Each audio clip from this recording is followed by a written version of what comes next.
So here's kind of the plan for today. We're going to talk today about the ECNL boys.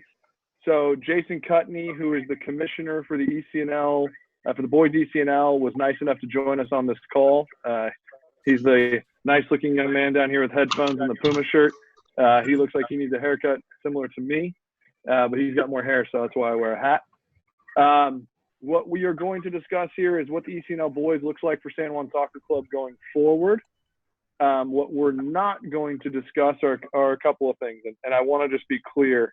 When we sent out the questionnaire for people, we got a lot of questions back about when are tryouts, what is it, who's going to be my coach, and a lot of those things. That's not what tonight is about, because frankly, I don't have all those answers as of this moment. Tonight is about what does the ECNL boys platform look like for San Juan Soccer Club, and have Jason here to answer any questions as we go through that. If you guys aren't familiar with Zoom, there's a chat option down below. If you have a question, you can go into the group chat and send a chat question to everyone. And hopefully we will answer as many of them as we go through without having to stop. But Jason, you should be able to see those. So if there's something that you see when I'm sharing my screen, if you can just chime in, that would be awesome. Sounds good. Just so we make sure we get it, since I won't be able to see all of them. Cool. So I will start sharing my screen here in just a second with what the PowerPoint looks like. So give me one moment.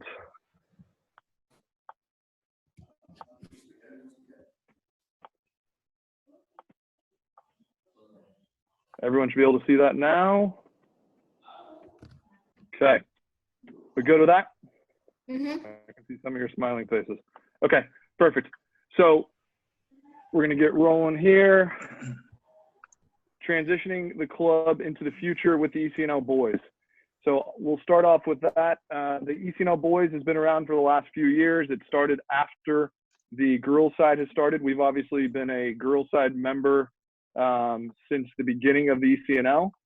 So now, as the ECNL comes as an option into Northern California, we were added in with the other 5 current ECNL girls clubs, and we'll touch on that in a little bit.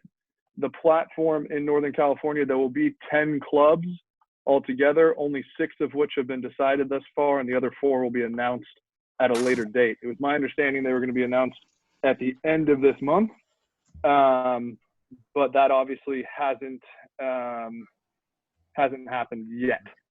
So I assume we'll get to there shortly. So here's kind of the presentation overview. Looks like this. What are we going to look at? Why are we joining the ECNL? What are the benefits of joining? What does the landscape look like across the country? How does it compare against or versus the Development Academy? What NorCal will look like? Club advancement, so ECNL playoffs and what that looks like in what age group, and then why and what the pathway looks like for the club. Jason, anything to touch on there before I move forward? No, I think it's a good start. I mean, just to add one thing, you mentioned ECNL boys started just 3 years ago, so 2017 was the first season. Girls had been around for quite some time, so the benefit of that is that the girls' structure and branding had at that point 7 to 8 years to really build up its equity in the market space. The boys have really taken on those lessons learned on the girls' side. So we've had some considerable growth over those 3 years, going from just over 50 clubs up to now what will be probably close to 110 for this next year. So the league has certainly grown in a considerable way, but I think this is a valuable step from San Juan for all the membership to really have this opportunity to go through an onboarding and understand what the league is all about. Awesome. All right, so I'll talk through some of this, and as we go through, Jay, feel free to stop me and jump in, and if I misspeak on anything, definitely stop me, because I don't want to be that person. So we'll get rolling. So ECNL boys, one of the questions that's come up over the past few years is, we have the DA at 12, 13s, 14s, then it goes away at 12s, and then what does it look like as we head into the olders? And obviously the DA has stopped at 14s for us, and then at 15s we jump into the NPL. with limited background, if you will, from what our teams have done, because the DA doesn't really keep track of those things. And you're almost starting anew, trying to earn your way into the Champions League and what have you, and getting into a new platform. So what the ECNL will provide is from 13s to basically 19s, 18s, 19s, will be our pathway going forward for the boys side. So there will no longer be a start and stop as far as what the competition looks like. As Jason mentioned, obviously there's a bunch of conferences across the country, and a significant number of clubs involved in this. And I'll get down to some of that here in a little bit. Increasing our visibility and obviously growing out our brand and putting the boys side on the national stage is important to us. And we believe that the showcasing piece and the college piece for the players down the road will be of maximum benefit. And Jason can touch on some of that as we get into some of the showcasing pieces with what their college numbers look like when you are at showcases. The nice part is they obviously have showcases in multiple parts of the country, so it allows you to be seen by different coaches at different levels and obviously from different parts of the world. And then there's an ECNL playoff component that we'll touch on as we get down the line here. This is the current structure. Jason, I don't know if you want to touch on this, and I know you guys added 3 more boys clubs. I think today it was announced. Yeah, so we just announced 3 clubs that are coming in for next year. I think, right now, so we had 90 clubs this current year that stretched across 8 conferences. This year was the first year for the Northwest. So we had previous to this, we had never had a presence in the Seattle area. So 8 clubs came into that Northwest Conference, as you can see there. This is their first year in operation. All the other conferences there have been going on since 2017. With the growth and with the kind of the footprint of ECNL growing and stretching across the country, there may be some movement over the next few years in some of these conferences. You can see the Northeast there and the Southeast are pretty large. As those continue to grow, we'll reach a maximum point where you can only play so many games in a year. So they may split into multiple divisions of the same conference or 2 different conferences. So that's probably the next step in the evolution of the league. But as you see there, it's stretched pretty much across the entirety of the country, with the exception of a few areas where I'm not sure if there's a soccer ball kicked in some of those states, but I'm sure there may be. But we're doing our best to stretch the brand itself and stretch the league. And it's a very cool opportunity for these boys to come in and be able to compete against kids from all around the country when they go to the national events, which they'll see. And as they get older and get in front of the college coaches, it'll start to ramp up in that excitement as well. Yeah, to that point, Jay, I think 2 years ago, the 04 boys and I think the 03 boys were invited into an event, maybe even the 02s, down in San Diego, and it was an incredible experience for them, to the point where the 04 boys really wanted to get back this year, but it just didn't work from a schedule perspective. So we'll touch more on that, but the experience on the initial side was obviously part of the reason and part of the drive for us as a club to want to be there. So here's some of the questions that have come up and some compare and contrast in regards to the differences in programming between the ECNL and the DA. And to be clear, this is not an anti-development academy conversation by any stretch, because there's some value to it, and the Sacramento Republic will continue to be the local DA so far as we know. I believe Placer is also no longer going to be part of the DA in the younger age groups. So just going through the ECNL side, regular season will be played out through 18 games. So that's home and away against the other 9 clubs.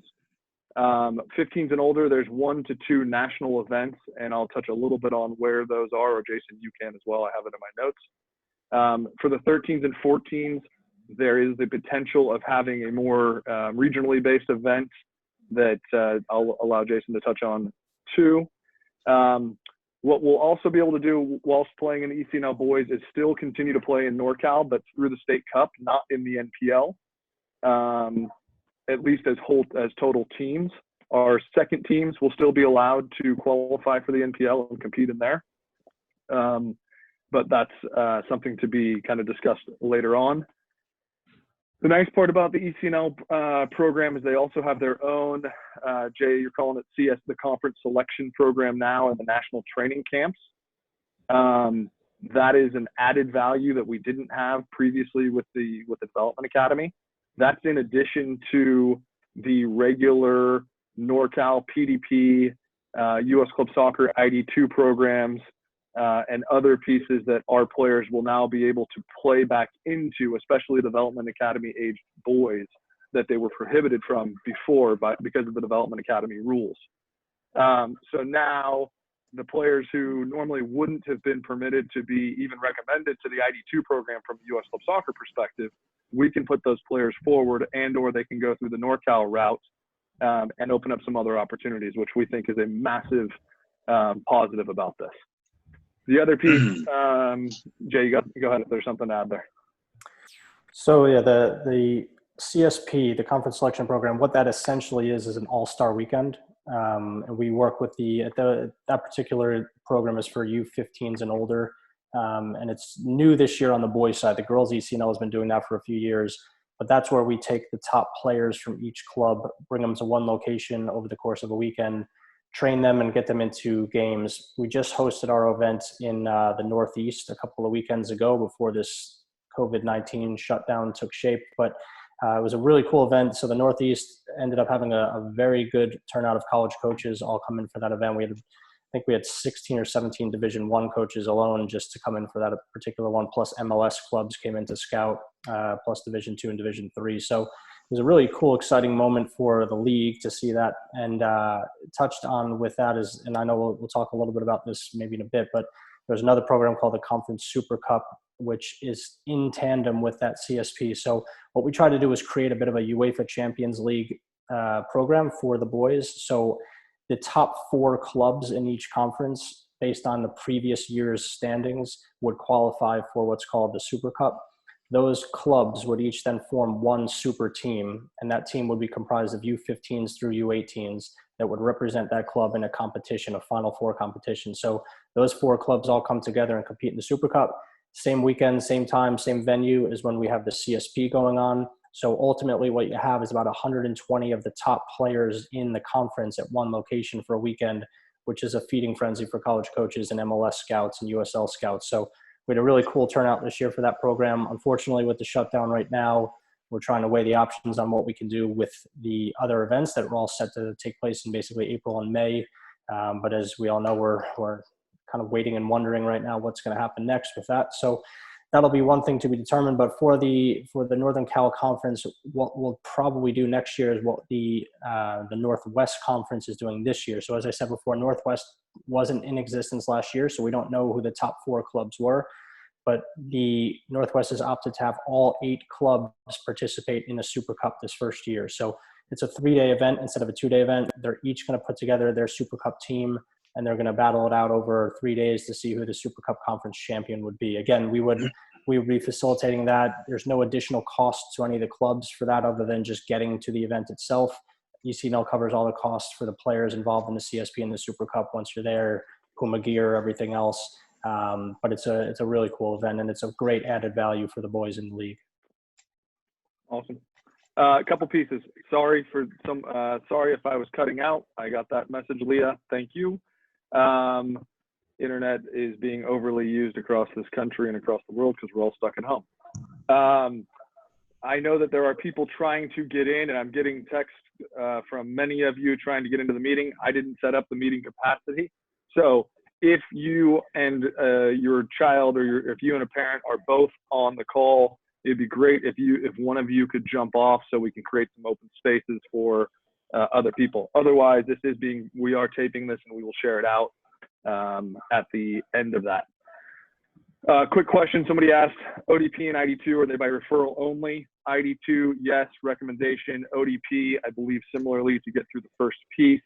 And ID2 only works based upon, ID2 only works in specific ages. So it's generally the age group leading into the first national team, which currently is 14. So I believe the boys side, the boys age group that's there, that they just did their first camp in Florida, was 2007.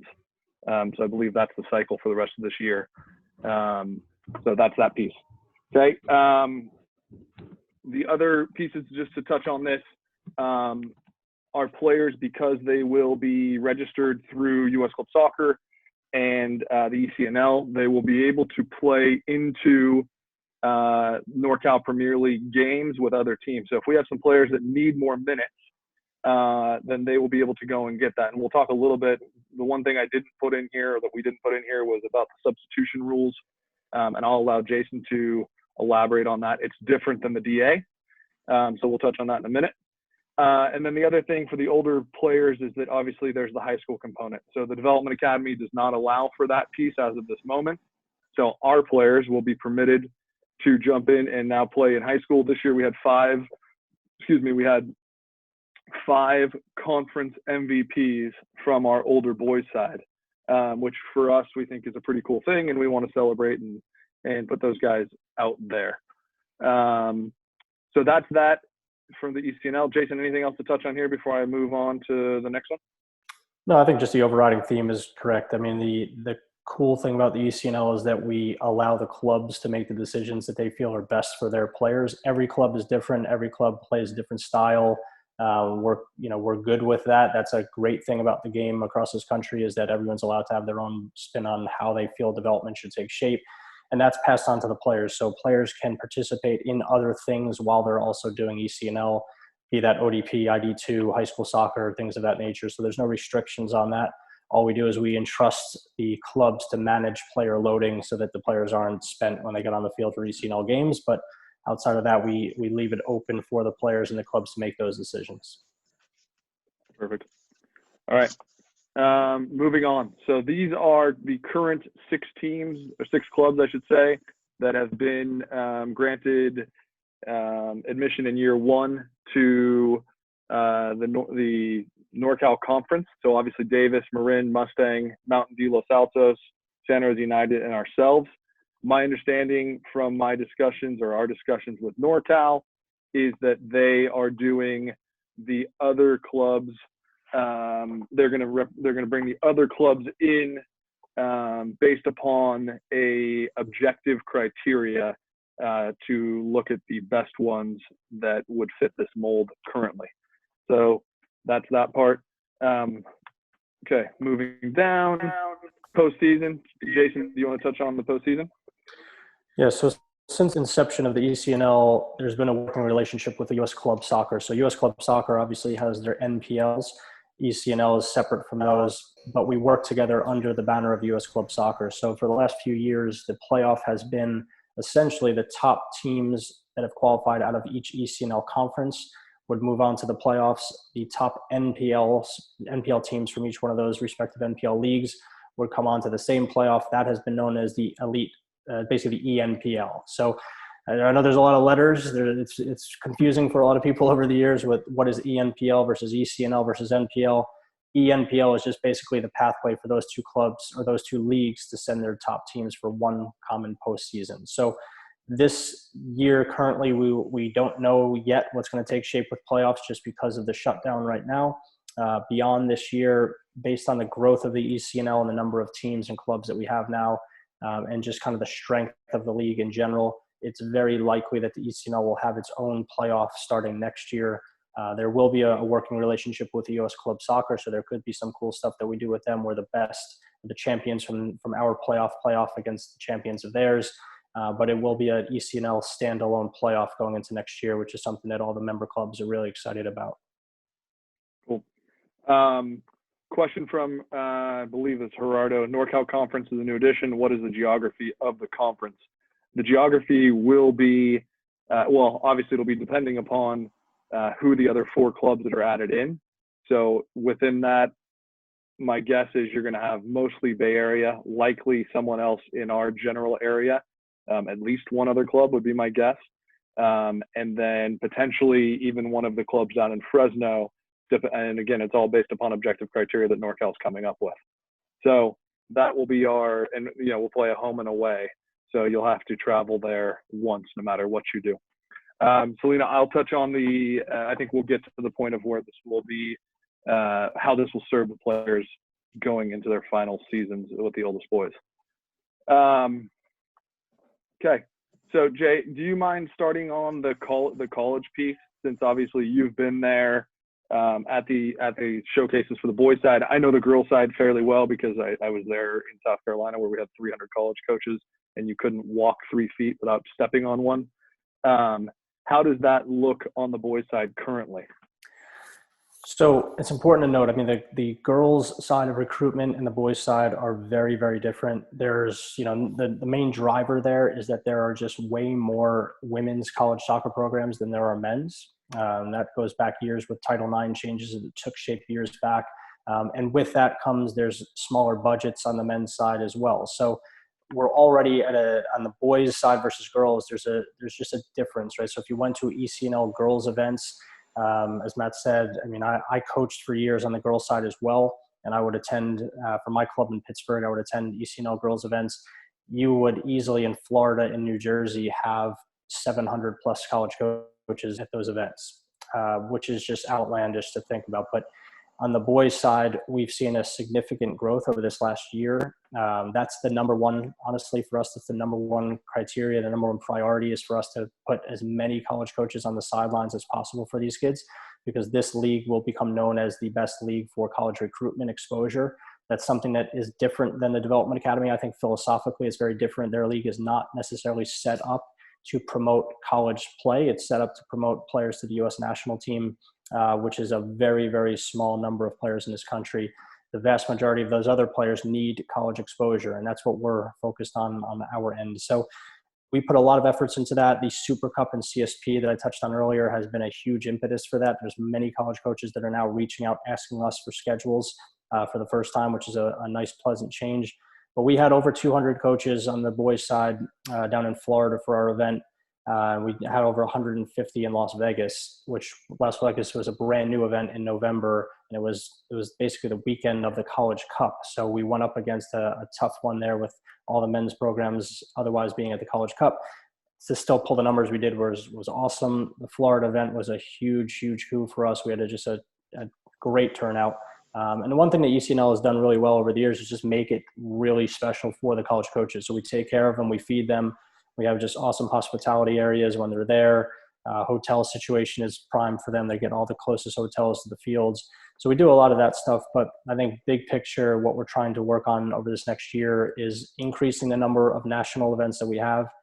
We're seriously right now looking at a West Coast national event that will be added going into next year, which obviously would be a big step for this conference in particular. And just really increasing the number of college coaches that attend. The key thing, the key takeaway is that college coaches will show up where the best players play. So that's our focus, is make sure you have the best clubs in this league that raise and generate the best players, develop those best players, get them onto the field and have them compete.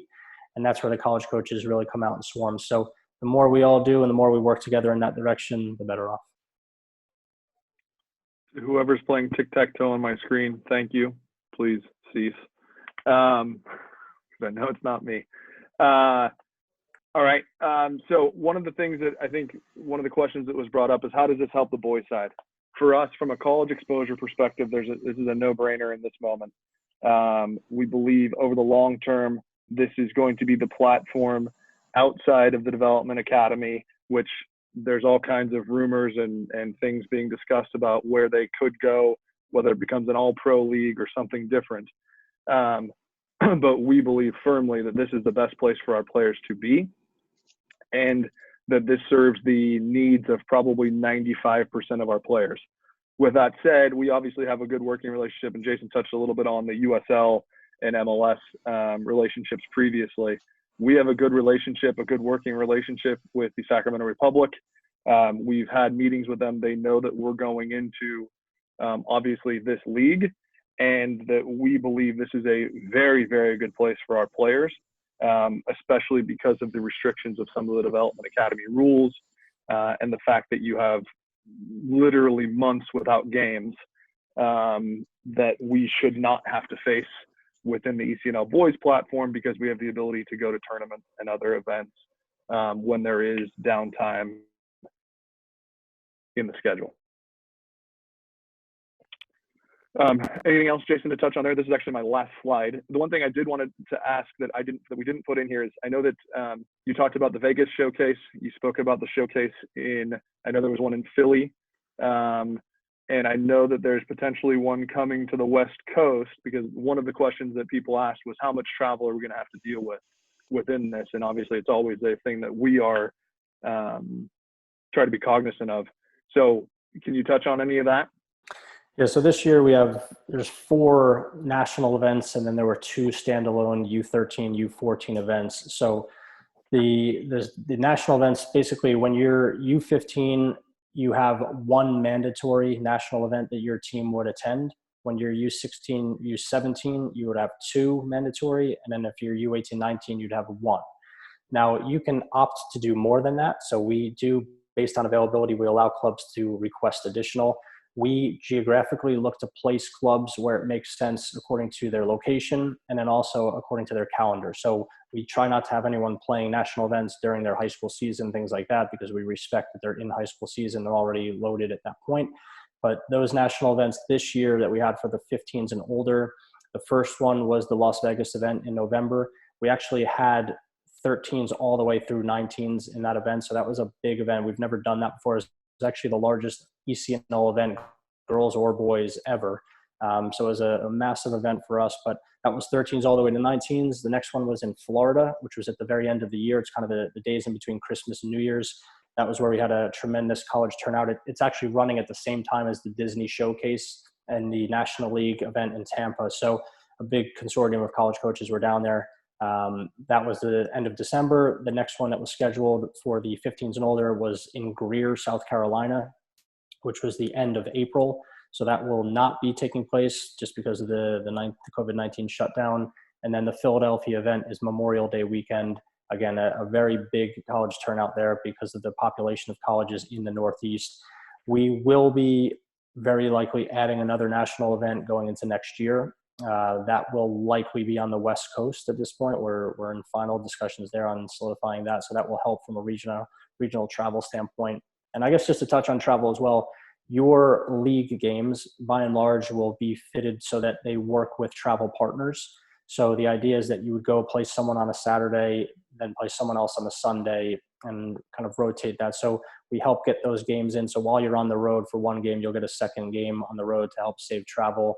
We try to do that as much as we can where it makes sense. The league does work with the clubs to schedule those games, but we'll do a lot on our part to make sure that the travel piece is at least managed and mitigated as best we can. I guess one other thing to really mention here, and I think it's important. I came at this, my life with the ECNL started about a year ago. Prior to that point, I was running the Pittsburgh Riverhounds, which is a pro club in Pittsburgh, and I built their youth academy back in 2007. We got into the ECNL on the girls and the boys side in the same year in 2017. At that point, the girls ECNL was very well established as the league, the platform in this country. The boys side had not even played a game yet. So there was a lot of questions, concerns, anxiety about, is this league going to be a proper league? Is this truly going to be the right fit for our boys, when everyone knew it was the right fit for the girls? Without question, it has been awesome for the boys in our league. I mean, just getting the college exposure was a huge piece. It solidifies and actually unifies it in a way that we didn't really understand or appreciate at first, meaning college coaches on the men's side have very limited budgets, very limited time. They have to make sure that they go attend the games where they feel they will get the maximum benefit for that dollar that they spend. And so in that regard, it really has boiled down to the U.S. Development Academy and ECNL as being the 2 main hubs where they can go and watch maximum numbers of players. And what's happened on the DA side is that many of those players are either bypassing college soccer, or the games are not necessarily set to help college coaches recruit. So we've had a really, I guess, a big outpouring of support from the college coaches over this last year when they were starting to see that this league is really a legitimate place for college prospects. And for me in Pittsburgh, that was a big part of helping sell why this league was going to be important and was going to be helpful. 3 years on, the number of clubs and the caliber of clubs that are in the league on the boys' side has grown tremendously. There are several clubs that have completely dropped out of the U.S. Development Academy to move over to the ECNL. And it's not anything about the DA versus ECNL. We're 2 totally different leagues with different philosophies. But I think people are just kind of seeing what Matt touched on, which is if you want your player to get into college soccer and be exposed to college soccer coaches, you need them to be in a situation where they're constantly getting that exposure. And that's something that the ECNL has done well with the national events, with the Super Cup and CSPs, and with the league games. You'll have a very constant exposure level to college soccer. And the bigger piece, and look, I'm a player. I played 9 years professionally. As a young player, I wanted to go on and play professionally. I needed to get in front of the national team scouts as best I could. We are doing a lot with U.S. Soccer and with MLS and USL to make sure that those scouts are out at our games as well. So I think for the boys in the league, it's a good opportunity to come out, compete against some of the best clubs in the country, and really make a name for yourself. And get in front of college coaches, which is ultimately at the end of this is the big part of it. So. All right, so I'm going to stop sharing my screen now, and then I will answer the questions that are in the chat box here now. All right, so I will start at the top. Lisa Vaughn's question: what's the price point? What's the cost compared to what families are used to paying? The cost from a training perspective is going to be the same across the board from a club perspective.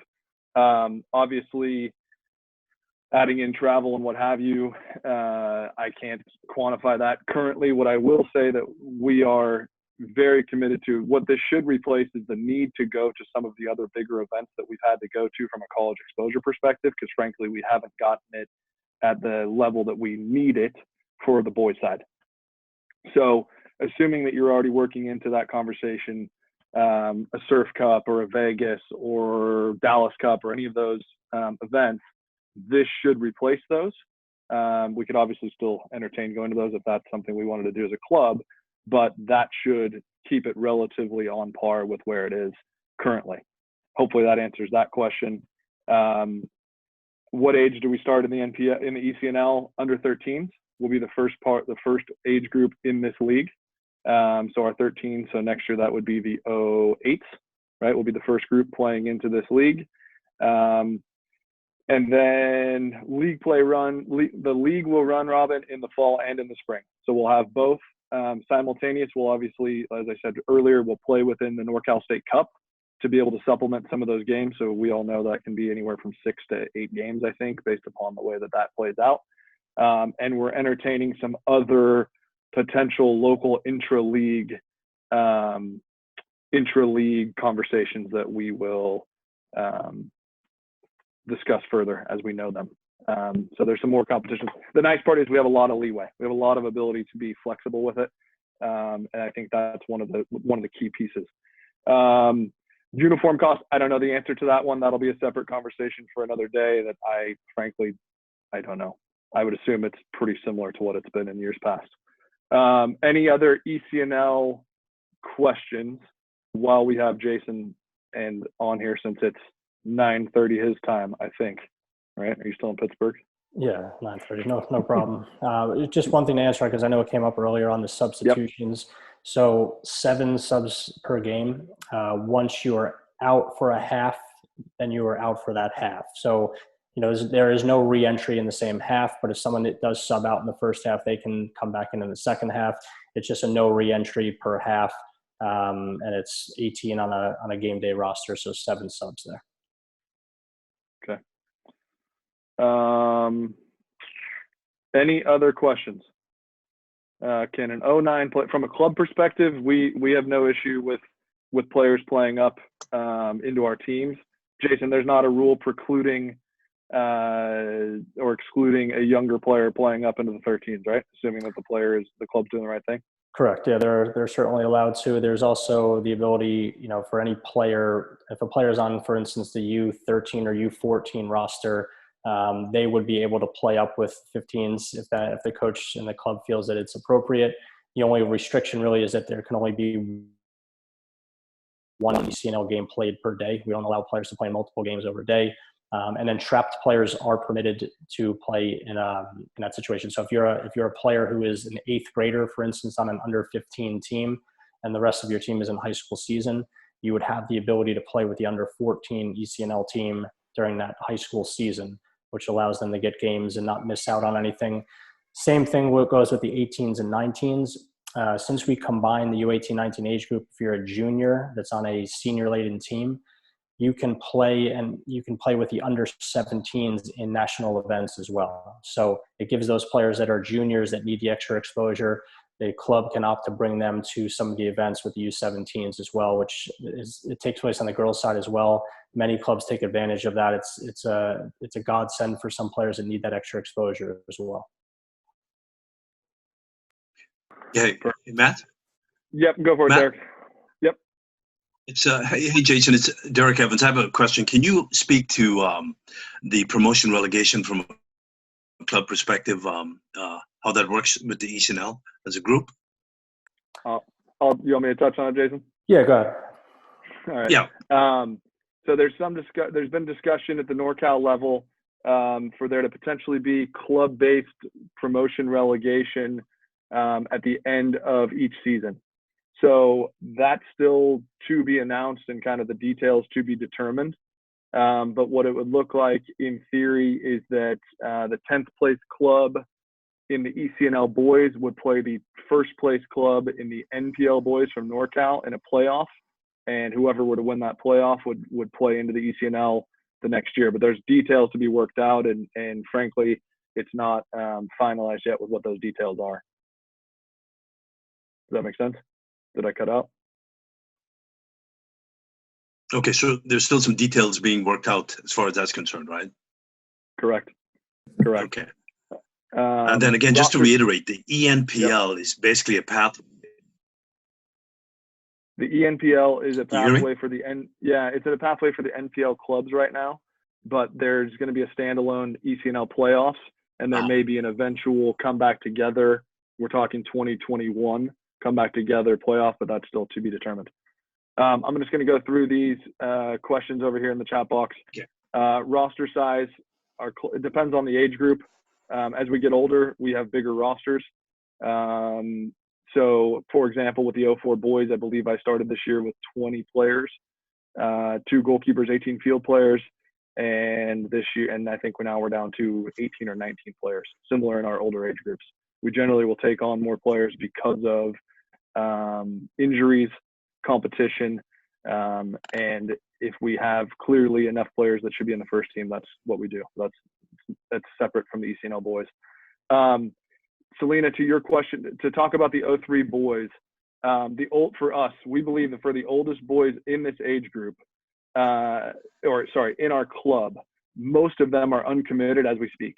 Even on the 02s, most of our players are uncommitted as we speak. So we believe firmly that this is the opportunity for our players to be exposed from a college perspective will be exponentially greater in this platform than in the others. And there's also still some chances for us to do some things potentially within some of the NorCal showcasing that I think we can kind of piggyback on. So that would be my personal 2 cents for the 03s. We are in the NorCal conference. And some of these other questions, guys, frankly, they're not ECNL based questions. I'm happy to answer them offline, and we can answer them in emails or with your coaching staff. And we'll knock more of them out because I think they are more appropriate for that venue. Any more ECNL boys questions before we let Jason go?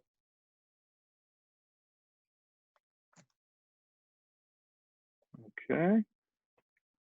Going once, going twice. Robin, yes, if the relegation thing is as it has been discussed, it would be a club-wide, top to bottom, whole club goes in, whole club goes out. But again, there's some details that need to be fleshed out with that, because my understanding is if that were to happen, that there's still some potential for the national events and the teams to participate in the national events for the following year, leading into obviously trying to get promoted again. But again, those are all details that are going to get sorted out. Sebastian, for the ECNL, what is the criteria? Criteria is going to be, we're going to select what we think is the best team. If you want to, the most competitive group, and obviously taking into account players that are here currently. So we can talk more online with that, but who will select the team will be our coaches and our staff. So Artem, second team will not qualify for the second teams will not play in ECNL. It's only for our first teams. Good question. The second teams will still have the ability to qualify into the NPL, which our first teams will not have the ability to play into going forward. Okay. Anything else? Player movement between teams, non-issue. We can move players in and out of the first and second team to be able to create those opportunities. That's one of the nice things of flexibility. Jason, there's not a limit as far as like in the DA, there's obviously the DPs. Is there a limit of number of games that you can move players in and out? I know you have a max roster size. Yeah, just a max roster. So you have 30 max roster. That group of 30 players can be managed however you see fit with first team players, reserve players.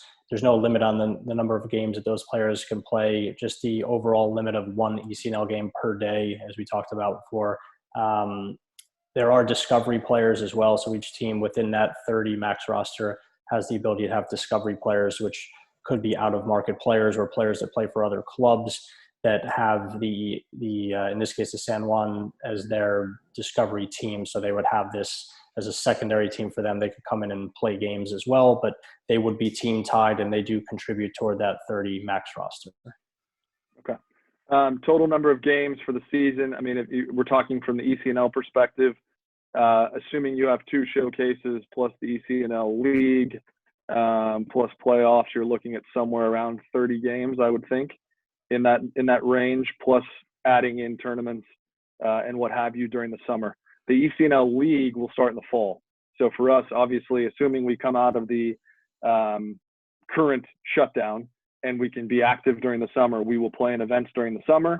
And then we will go into the ECNL after the August start time. No need for any approval to play in tournaments. So that's a blessing. And obviously we have to think beyond 2020 because this has been a funky year and I hope we never deal with this again. So obviously if we have our normal tryout time being at the end of May and you have your team formation in June and you're playing into the summer events in June and July, then your league begins in August as it does now, and then you play throughout. Okay, I'll take this one as the final question, and then anything else you guys have, seriously email it to me. I will put my email in the chat box, so you can email me if you don't have it, and I will answer anything that's, except for I sent that to the wrong person. I will answer anything that I can answer because not all of it is definitive. Look, the benefit of playing in the ECNL Boys, sorry, there's a little feedback. Benefit of playing in the ECNL Boys for our boys side from top to bottom is that you have a platform that's going to be consistent as you go throughout. The U14 DA, frankly, doesn't provide a whole lot of opportunities for the players other than maybe one showcase. And I won't speak to the number of U.S. soccer scouts that I've seen at the under 14s, but I think we can say it's close to 0 in the last couple of years. And that's changed dramatically from in years past. So the benefit of playing into the 14s is the ability to play in the PDP, to play in that, and to play in the ECNL, to potentially play games with second teams into NorCal, to be able to play within the ECNL selection platforms, and ultimately have a lot more freedom to do what we think is best for our players and take off the handcuffs, if that makes any sense. Jason, question that came from one of our staff. Do you guys have any promotional video of the events on the ECNL page? I think the best thing to do would be go to our Instagram handle, Boys ECNL. All of our videos are archived there. So we do have all of our promo videos and just hype videos in general, plus just a lot of different unique content. But everything on Instagram would probably be the best and easiest way to access. Okay, awesome. Well, Jason, thank you so very much for joining us tonight. Everybody out there, we appreciate you guys joining. We will post this video or share this video the best way we can. And obviously, we're sorry for the people that couldn't join us this evening, but we reached capacity. So good for you guys for being here early, apparently. We look forward to seeing you guys soon. There'll be some more communications from the club coming out in the next couple of days. and let's pray for this thing to end sooner than later so we can get back on the field and do what we all love. Okay, be healthy, be safe. Thank you guys for your time tonight. Thanks again, Jay. Have a good night. Thank you.